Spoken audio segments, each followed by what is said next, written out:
Sneering European politicians have launched a series of attacks on Brexit in an attempt to vilify Britain ahead of a vote to endorse a future relationship. MEPs branded the result of 2016's referendum on our EU membership a historic mistake, blamed Brexiteers for recent violence in Northern Ireland and accused Downing Street of ruining the futures of young people. In one of most sickening attacks on Britain yet, senior parliamentarians accused Boris Johnson for stirring up tensions in Northern Ireland over a move to suspend trade checks on parcels, pets and supermarket goods coming from mainland Britain. German MEP Manfred Weber, leader of the Conservative European People's Party group, said, "Violence in Northern Ireland is Brexiteer violence, they are responsible." Belgian MEP Philippe Lamberts added, "If we have violence in Northern Ireland it is because of the lies of Prime Minister Johnson." Despite growing anger from Brussels over Britain's decision to suspend some of the EU-ordered customs controls in the 2019 Brexit deal's protocol to avoid a hard border,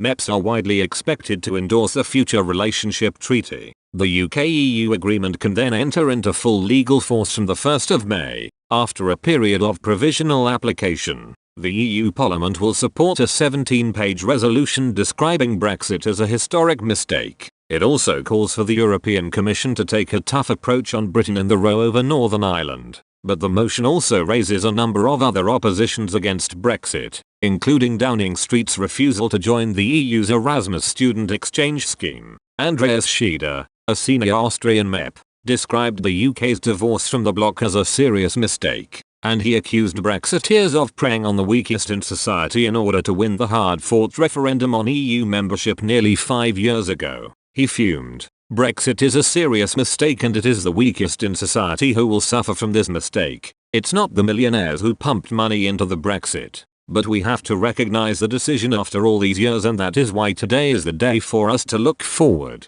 The EU-UK Trade and Cooperation Agreement is the best option on the table." German MEP Terry Reindke accused Number 10 of erecting barriers for British students wanting to study on the continent in the future. She blasted, "Brexit is not a project of freedom, it is a project of budding barriers. Brexit is not a project of prosperity, it is a project of bureaucracy. Brexit is not making Britain big and global, it is making it smaller and inward-looking." Spanish MEP Irax Garcia Perez, leader of the socialist bloc in the parliament, accused Brexiteers of supporting the big lie of the British right. She suggested that Prime Minister Johnson had also lied to voters with his pledge to recover Britain's sovereignty from Brussels. The socialist chief said the UK instead surrendered Northern Ireland and Gibraltar to the whim of the EU's regulatory controls. She fumed, "The reality is that Northern Ireland is still part of the customs union and the international market of the European Union. Gibraltar will be joining Schengen and it will be Madrid which guarantees that Schengen legislation is applied there." Ms. Garcia Perez also backed the Commission taking a tough line with Britain,